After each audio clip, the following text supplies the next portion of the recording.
Hello friends, welcome back to our channel. आज की इस वीडियो में हम बात करेंगे the psychology of money book के बारे में, जिसे लिखा है मॉर्गन हाउसल ने। हर फाइनेंशियल डिसीजन जो कोई व्यक्ति लेता है उसे वह अपनी यूनिक एक्सपीरियंसेस के आधार पर रैशनल लगता है। जो व्यक्ति हाई इन्फ्लेशन के दौर में बड़ा हुआ हो और जिसने अपने परिवार की सेविंग्स को ओवरनाइट खत्म होते देखा हो, वह कैश के बारे में अलग सोचेगा कंपेयर टू उस व्यक्ति के जिसने एक लॉन्ग बुल मार्केट के दौरान अपब्रिंगिंग पाई हो। दोनों गलत नहीं है, वे बस अलग एविडेंस पर आधारित सोच रखते हैं। हाउसल का पॉइंट पावरफुल है। हम दूसरों के फाइनेंशियल चॉइसेस को अपनी लेंस से जज करते हैं और लगभग हमेशा गलत साबित होते हैं। जो व्यक्ति स्टॉक्स में इन्वेस्ट करने से मना करता है वह इरेशनल नहीं है। शायद उसने अपने पेरेंट्स को मार्केट क्रैश में सब कुछ खोते देखा हो। जो व्यक्ति अपनी इनकम का हिस्सा गैम्बल करता है वह इरेस्पॉन्सिबल नहीं है। किसी ऐसे इंसान के लिए जिसके पास अपॉर्चुनिटीज कम हैं, लॉटरी टिकट एक अलग लाइफ का जेन्युइन चांस हो सकता है।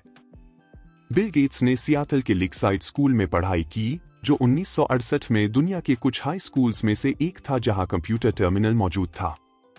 इस सिंगल स्ट्रोक ऑफ लक ने उन्हें प्रोग्रामिंग प्रैक्टिस के हजारों घंटे दिए, उस समय जब लगभग किसी और के पास ऐसी एक्सेस नहीं थी। उनकी सक्सेस सिर्फ टैलेंट और हार्ड वर्क की वजह से नहीं थी। सही समय पर सही जगह होना भी उतना ही इंपॉर्टेंट था। दूसरी ओर गेट्स के equally brilliant school friend Kent Evans को उसी एडवांटेज का उपयोग करने का मौका नहीं मिला। हाइकिंग एक्सीडेंट में उनकी डेथ हो गई, इससे पहले कि वे अपना पोटेंशियल रियलाइज कर पाते।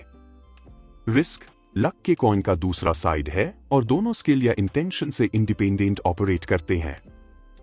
अगर आपको यह वीडियो हेल्पफुल लग रही हो तो इस वीडियो को लाइक करें और इस चैनल को सब्सक्राइब करें ताकि आपको हमारे नेक्स्ट वीडियो की नोटिफिकेशन सबसे पहले मिले।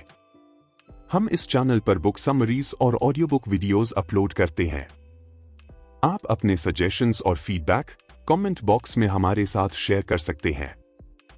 आप हमारे इंस्टाग्राम पेज को भी फॉलो कर सकते हैं और नेक्स्ट वीडियोस के लिए टॉपिक सजेशन भी दे सकते हैं। हम आपको इंस्टाग्राम पर भी रिप्लाई करेंगे। आपको हमारे इंस्टाग्राम पेज का लिंक डिस्क्रिप्शन बॉक्स और फर्स्ट कमेंट में मिल जाएगा। Rajat Gupta self made billionaire, Goldman सैक्स के फॉर्मर डायरेक्टर और अपनी जनरेशन के सबसे रिस्पेक्टेड बिजनेस फिगर्स में से एक थे। फिर भी उन्होंने इनसाइडर ट्रेडिंग के जरिए थोड़ा और पैसा कमाने के लिए अपनी रेप्यूटेशन, फ्रीडम और लेगेसी तक रिस्क पर लगा दी। उनके पास पहले से ही इतना वेल्थ था जितना ज्यादातर लोग कई लाइफ टाइम्स में भी स्पेंड नहीं कर सकते। फिर भी वह इनफ नहीं था। हाउसल इसे पर्सनल फाइनेंस के सबसे डेंजरस साइकोलॉजिकल ट्रैप्स में से एक मानते हैं। इनफ डिफाइन न कर पाना। जब फिनिश लाइन ही नहीं होती तो रेस कभी खत्म नहीं होती। लोग ह्यूज रिस्क्स लेते हैं, अपनी इंटेग्रिटी कॉम्प्रोमाइज करते हैं और रिलेशनशिप्स तक डिस्ट्रॉय कर देते हैं, सिर्फ उस नंबर के पीछे जो लगातार बदलता रहता है। वॉरेन बफेट की नेटवर्थ लगभग $84 बिलियन है। उसमें से करीब $81 बिलियन उन्होंने अपने 65th बर्थडे के बाद अक्यूमुलेट किया।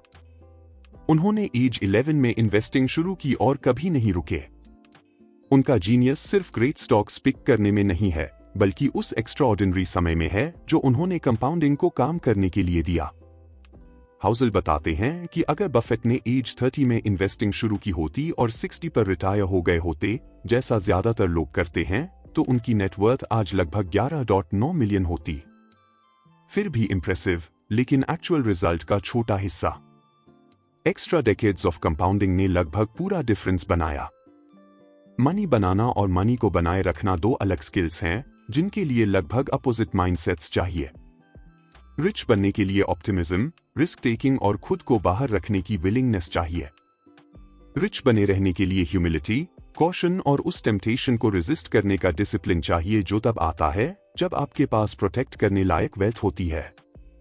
हिस्ट्री ऐसे लोगों से भरी हुई है जिन्होंने ग्रेट फॉर्चून्स बिल्ड की और फिर उन्हें खो दिया क्योंकि वेल्थ क्रिएशन वाला अग्रेसिव माइंडसेट उन्होंने वेल्थ प्रिजर्वेशन में भी अप्लाई किया। सर्वाइवल की स्किल डाउनटर्न्स, मार्केट क्रैशेस और अनएक्सपेक्टेड सेटबैक्स के बावजूद गेम में बने रहना पर्सनल फाइनेंस की सबसे अंडररेटेड क्वालिटी है। इन्वेस्टिंग और बिजनेस में आउटकम्स इवनली डिस्ट्रीब्यूटेड नहीं होते।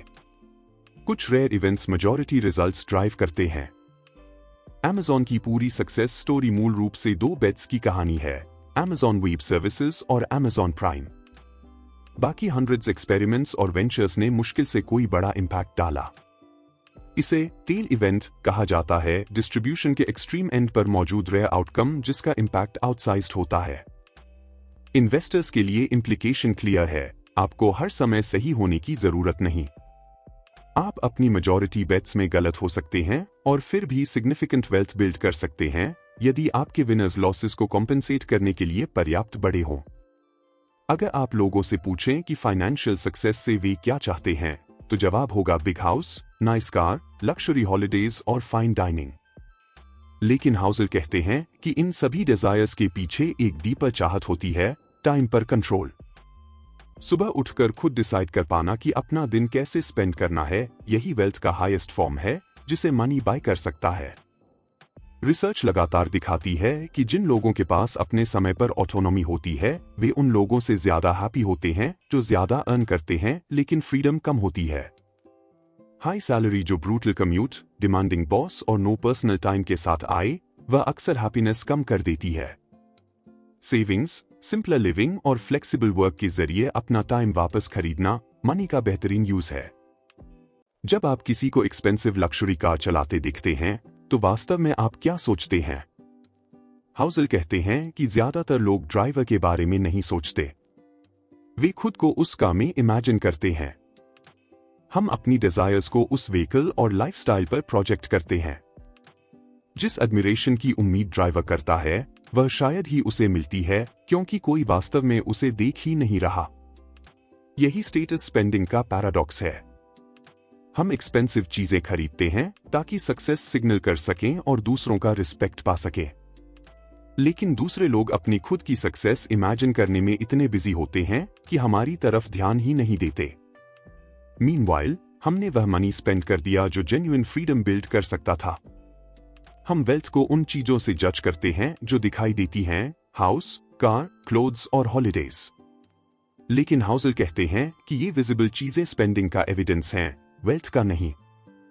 ट्रू वेल्थ इनविजिबल होती है। वह सेविंग्स अकाउंट है जिसे कभी टच नहीं किया गया, वह इन्वेस्टमेंट्स हैं जो क्वाइटली कंपाउंड हो रहे हैं, और वह फाइनेंशियल सेफ्टी नेट है जिसे शायद कभी इस्तेमाल ही न करना पड़े। कई लोग वेल्थी दिखते हैं लेकिन होते नहीं। वे हाई इनकम और हाई स्पेंडिंग के जरिए अपीयरेंसेस मेंटेन कर रहे होते हैं, जबकि बचत बहुत कम होती है। वहीं कई ऑर्डिनरी दिखने वाले लोग extra ordinary financial security build कर रहे होते हैं क्योंकि वे इंप्रेसिव दिखने वाली चीजों पर पैसा खर्च नहीं करते। ज्यादातर लोग सेविंग को स्पेसिफिक पर्पस से जोड़ते हैं, हाउस की डाउन पेमेंट, हॉलिडे या रिटायरमेंट। लेकिन हाउसल एक अलग तरह की सेविंग की बात करते हैं, बिना किसी स्पेसिफिक गोल के सेविंग, सिर्फ ऑप्शंस और फ्लेक्सिबिलिटी अक्यूमुलेट करने के लिए। दुनिया अनप्रेडिक्टेबल है। अपॉर्चुनिटीज बिना वार्निंग के आती है, क्राइसिस बिना इनविटेशन के।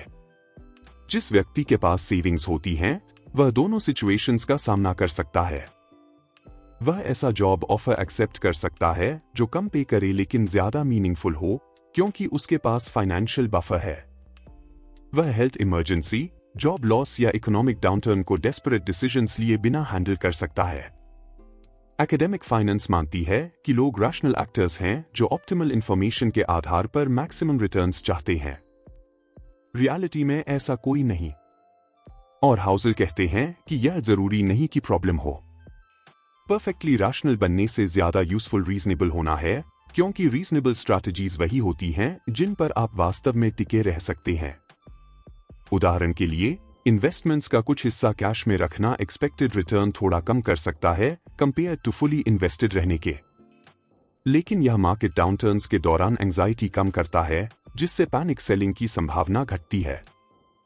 थोड़ा कम एक्सपेक्टेड रिटर्न जिसे आप वॉलेटिलिटी के दौरान होल्ड कर सकें, उससे बेहतर है हाई रिटर्न जिसे प्रेशर में छोड़ दें। किसी भी डेकेड के सबसे इंपॉर्टेंट इकोनॉमिक इवेंट्स वही होते हैं जिन्हें प्रिडिक्ट नहीं किया गया था। 2008 फाइनेंशियल क्राइसिस वाइडली एंटिसिपेटेड नहीं थी। कोविड-19 किसी की फाइनेंशियल प्लान में नहीं था।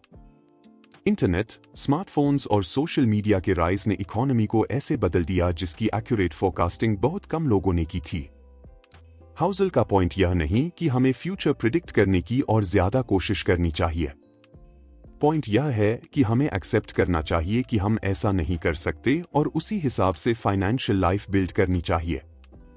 पास्ट को फ्यूचर का रिलायबल गाइड मानना डेंजरस है, क्योंकि जो इवेंट्स सबसे ज्यादा मैटर करते हैं वे डेफिनेशन के अनुसार अनप्रेसिडेंटेड होते हैं। किसी भी फाइनेंशियल प्लान का सबसे इंपॉर्टेंट वर्ड है मार्जिन। मार्जिन ऑफ सेफ्टी वह गैप है जो आपके पास मौजूद रिसोर्सेज और आपकी जरूरतों के बीच होता है, वही बफर जो अनएक्सपेक्टेड शॉक्स एब्जॉर्ब करता है बिना आपकी पूरी फाइनेंशियल लाइफ को डिरेल किए। इंजीनियर्स ब्रिजेस को जरूरत से कहीं ज्यादा वेट सहने लायक बनाते हैं। फाइनेंशियल प्लान्स भी वैसे ही डिजाइन होने चाहिए। हाउसल कहते हैं कि मार्जिन ऑफ सेफ्टी पेसिमिज्म या एक्सेसिव कॉशन का साइन नहीं है, यह विजडम का साइन है। फ्यूचर जेन्युइनली अनसर्टेन है। गुड प्लान्स वाले अच्छे लोगों के साथ भी बैड थिंग्स होती हैं। फाइनेंशियल कुशन का मतलब यह नहीं कि आप डिजास्टर एक्सपेक्ट कर रहे हैं, इसका मतलब है कि आपने फ्यूचर के बारे में इतना सोचा है कि आपको पता है कि उसे पूरी तरह प्रिडिक्ट नहीं किया जा सकता। साइकोलॉजिस्ट्स ने एक फेनोमेनन आइडेंटिफाई किया है जिसे एंड ऑफ हिस्ट्री इल्यूजन कहा जाता है। हम समझते हैं कि पिछले डेकेड में हम कितना बदले हैं, लेकिन अगले डेकेड में कितना बदलेंगे इसे कंसिस्टेंटली अंडर एस्टिमेट करते हैं। हमें लगता है कि आज वाला वर्जन ही हमारा फाइनल वर्जन है। फाइनेंशियल प्लानिंग में यह बेहद इंपॉर्टेंट है। 25 year old version of you द्वारा लिया गया लॉन्ग टर्म फाइनेंशियल कमिटमेंट शायद 45 ईयर ओल्ड वर्जन के लिए यूजफुल न रहे। करियर्स बदलते हैं, रिलेशनशिप्स बदलते हैं, हेल्थ बदलती है, लाइफ से एक्सपेक्टेशंस बदलती है। यदि आप खुद को ऐसी इनफ्लेक्सिबल फाइनेंशियल स्ट्रैटेजी में लॉक कर लेते हैं जो सिर्फ आज के वर्जन पर आधारित है, तो फ्यूचर में वही चॉइसेस आपको ट्रैप कर सकती हैं। हर फाइनेंशियल रिवॉर्ड की एक कॉस्ट होती है। लॉन्ग टर्म इन्वेस्टिंग के पावरफुल मार्केट रिटर्न्स फ्री नहीं आते, उनकी कीमत अनसर्टेनिटी, वॉलेटिलिटी और उस साइकोलॉजिकल डिस्कम्फर्ट से चुकानी पड़ती है जब आपका पोर्टफोलियो डाउनटर्न के दौरान 20, 30 या 40% तक गिरता है। यही स्ट्रॉन्ग लॉन्ग टर्म रिटर्न्स की एडमिशन फी है। कई इन्वेस्टर्स इस कॉस्ट से बचने के लिए मार्केट टाइमिंग करने की कोशिश करते हैं, क्रैश से पहले सेल करना और रिकवरी के बाद बाय बैक करना। लेकिन ऐसा करते हुए वे अक्सर रिकवरी के सबसे अच्छे दिनों को मिस कर देते हैं, जो आमतौर पर वर्स्ट डिक्लाइन के तुरंत बाद आते हैं। वॉलेटिलिटी के दौरान मार्केट में बने रहने की कॉस्ट सिर्फ फाइनेंशियल नहीं होती, वह इमोशनल भी होती है। फाइनेंशियल मार्केट्स में ऐसे इन्वेस्टर्स होते हैं जिनके गोल्स, टाइम हॉरिजोन्स और रिस्क टॉलरेंसेस बिल्कुल अलग होते हैं, फिर भी वे सेम प्राइस शेयर करते हैं। एक डे ट्रेडर जो कुछ आवर्स के लिए स्टॉक होल्ड करता है और एक पेंशन फंड जो डिकेड्स तक होल्ड करता है, दोनों अपने कॉन्टेक्स्ट में रैशनल है। लेकिन यदि long term investor day trader के बिहेवियर से इन्फ्लुएंस होने लगे, तो वह लगभग निश्चित रूप से गलत डिसीजंस लेगा। हाउसल कहते हैं कि इन्वेस्टिंग में सबसे इंपॉर्टेंट चीजों में से एक है यह क्लियरली डिफाइन करना कि आप कौन सा गेम खेल रहे हैं और फिर दूसरों के अलग गेम्स से डिस्ट्रैक्टेड न होना। ज्यादातर फाइनेंशियल मिस्टेक्स स्टुपिडिटी की वजह से नहीं होती, वे उन स्ट्रैटेजीज को कॉपी करने की वजह से होती हैं जो कंप्लीटली डिफरेंट सिचुएशंस वाले लोग यूज कर रहे होते हैं। पेसिमिज्म स्मार्ट लगता है, केयरफुल लगता है, ऐसा पर्सपेक्टिव लगता है जो रिस्क्स को डीपली समझता है। दूसरी ओर ऑप्टिमिज्म नाइव या रेकलेस लग सकता है। यही रीजन है कि पेसिमिस्टिक फोरकास्ट्स अक्सर ज्यादा अटेंशन पाते हैं, even when long term record overwhelmingly optimists के फेवर में हो। Global economy pandemics, world wars, financial crisis, political upheaval और टेक्नोलॉजिकल डिसरप्शन के बावजूद ग्रो करती रही है। कंपनीज रिकवर हुई, मार्केट्स रिबाउंड हुए। ह्यूमन इंजेन्यूटी ने बार बार इम्पॉसिबल लगने वाली प्रॉब्लम्स के सॉल्यूशंस ढूंढे हैं। लॉन्ग टर्म इन्वेस्टर के लिए यह बिलीफ की चीजें जनरली बेहतर होंगी विशफुल थिंकिंग नहीं है। यह हिस्ट्री द्वारा सबसे ज्यादा सपोर्टेड पोजीशन है। हम स्टोरी टेलिंग क्रीचर्स हैं।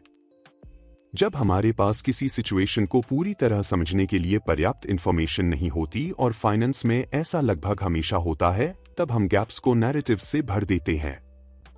ये स्टोरीज हमें अनसर्टेन वर्ल्ड में कंट्रोल का फीलिंग देती है। प्रॉब्लम यह है कि वंस हम इमोशनली किसी नैरेटिव में इन्वेस्ट हो जाते हैं, तब हम सिर्फ वही एविडेंस ढूंढते हैं जो उसे सपोर्ट करे। इन्वेस्टिंग में यह डेंजरस आउटकम्स तक ले जाता है। लोग कंपेलिंग स्टोरीज के कारण असेट्स में पैसा डालते हैं, न्यू टेक्नोलॉजी, हॉट मार्केट या विजनरी फाउंडर की कहानी और वार्निंग साइंस इग्नोर कर देते हैं क्योंकि स्टोरी इतनी कन्विंसिंग लगती है। जितना ज्यादा आपको किसी आउटकम के ट्रू होने की जरूरत होती है, उतनी ज्यादा कन्विंसिंग उसकी सपोर्टिंग स्टोरी लगती है। अगर आपको यह वीडियो हेल्पफुल लगी हो तो इस वीडियो को लाइक करें और इस चैनल को सब्सक्राइब करें ताकि आपको हमारे नेक्स्ट वीडियो की नोटिफिकेशन सबसे पहले मिले। हम इस चैनल पर बुक समरीज और ऑडियो बुक वीडियोज अपलोड करते हैं। आप अपने सजेशंस और फीडबैक कमेंट बॉक्स में हमारे साथ शेयर कर सकते हैं। आप हमारे इंस्टाग्राम पेज को भी फॉलो कर सकते हैं और नेक्स्ट वीडियोस के लिए टॉपिक सजेशन भी दे सकते हैं। हम आपको इंस्टाग्राम पर भी रिप्लाई करेंगे। आपको हमारे इंस्टाग्राम पेज का लिंक डिस्क्रिप्शन बॉक्स और फर्स्ट कमेंट में मिल जाएगा।